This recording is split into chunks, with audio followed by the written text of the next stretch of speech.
Live and in color from the Riviera Lanes in Akron, you will see the climax to the greatest tournament for the greatest bowlers in the world, the famous Firestone Tournament of Champions.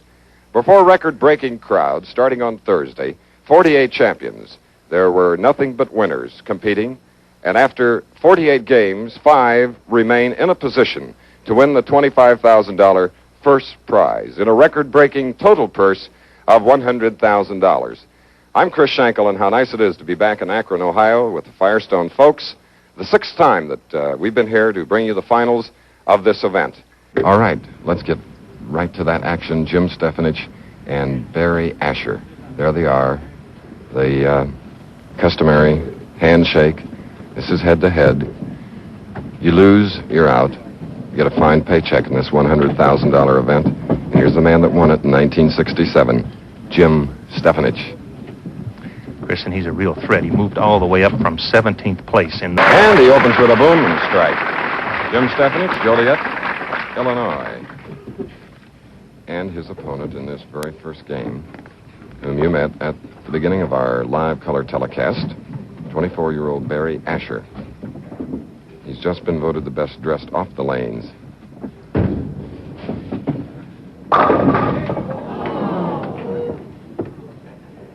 Well, the 8th pin, the only one standing.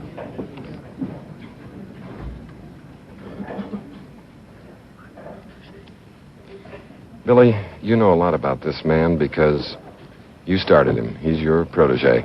Certainly did, Chris. Brought back a lot of memory. A very close friend of mine, Esther Woods, in California, brought this young man to me when he was 8 years old, Chris, out there in Van Nuys, California. It's been a great thrill to see him come a long way. Well, he knows how to shoot spares. And believe it or not, at that time, he was very sharp and had a big high backswing. It went way up over his head. But that shows you what you can do in time with dedication and a lot of talent. We talked about Don Johnson's 300, Richter's 298. This boy had a 299.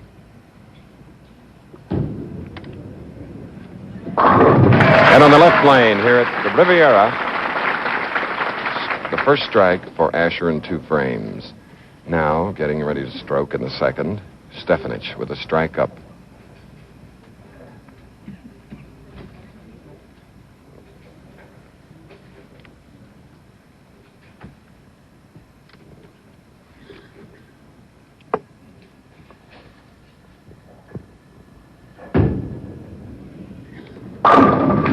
It's a double for Stefanich. And he takes a 10-pin lead in the very first game, live and head-to-head.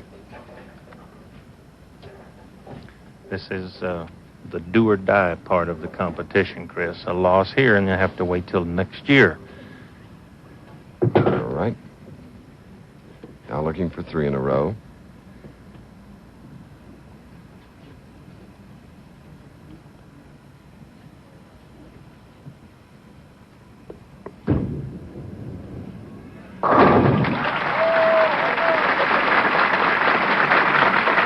Three times up to the line and 3 strikes, and now a 20-pin lead.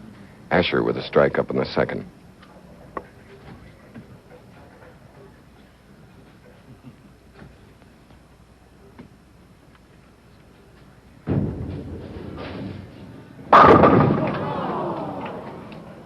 Chris, there's what we were speaking about in the graphic drawing of the speed control.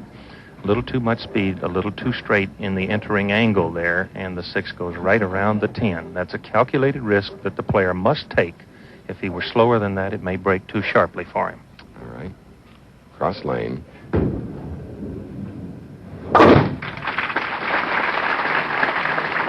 If you just joined us, you're watching the Professional Bowlers Tour telecast. This is the final telecast here in 1970 in 13. And, of course, what a way to end it for another year with the $100,000 Tournament of Champions.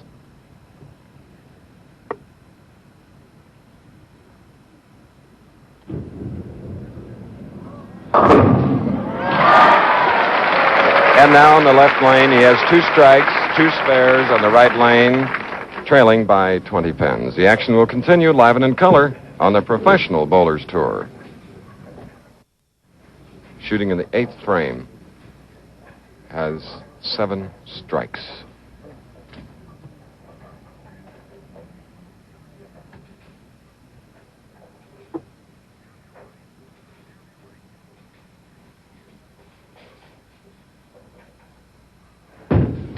Got a lot of loft.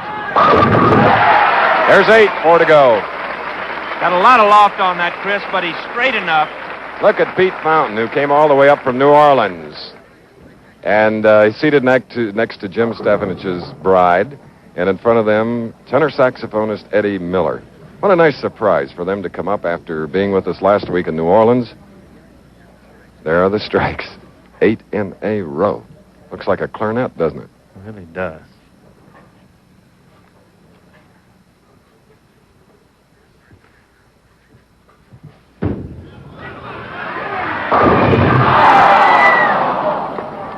A 4-pin on the left lane. After 8 in a row. Standing room only crowd.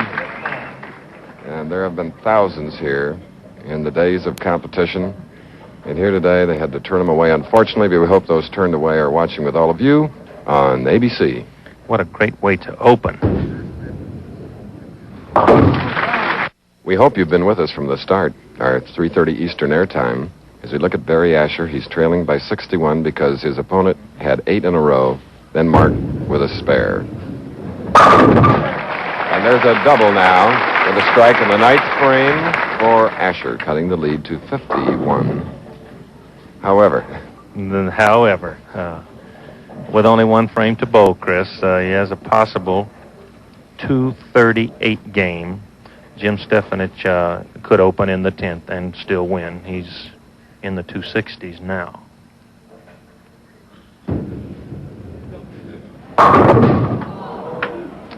For 24-year-old Barry Asher, 10-pin.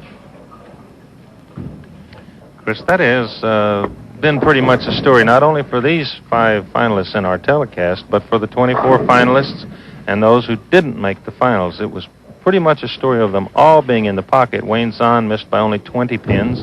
He was in the pocket almost all the way, but couldn't carry the 410. Jim St. John, practically every ball for the 24 games was in the pocket, and our defending champion, Jim Godman, did make the match game finals. However, he said it was a case of speed control. He was using a little too much speed and just couldn't carry that 10.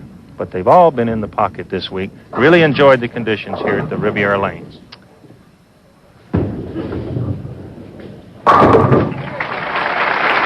A 217 for Barry Asher, who will finish 5th in this 6th annual Firestone Tournament of Champions. And in finishing 5th, $2,500. Here's a man still alive for the $25,000 first prize. A strike in the 10th frame.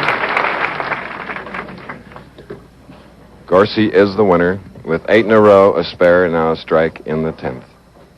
A possible 279. His opponent's got a hot hand, has had here at Riviera this week. On this pair, bowled to 298, and we're speaking of Dick Ritker.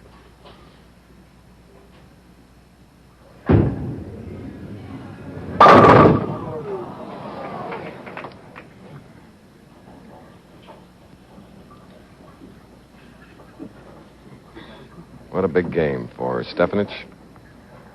As we find Dick Ritker of Hartford, Wisconsin. Check that shirt for style and class, Chris. Yeah. 269. 269 to 217, so Jim Stefanich moves to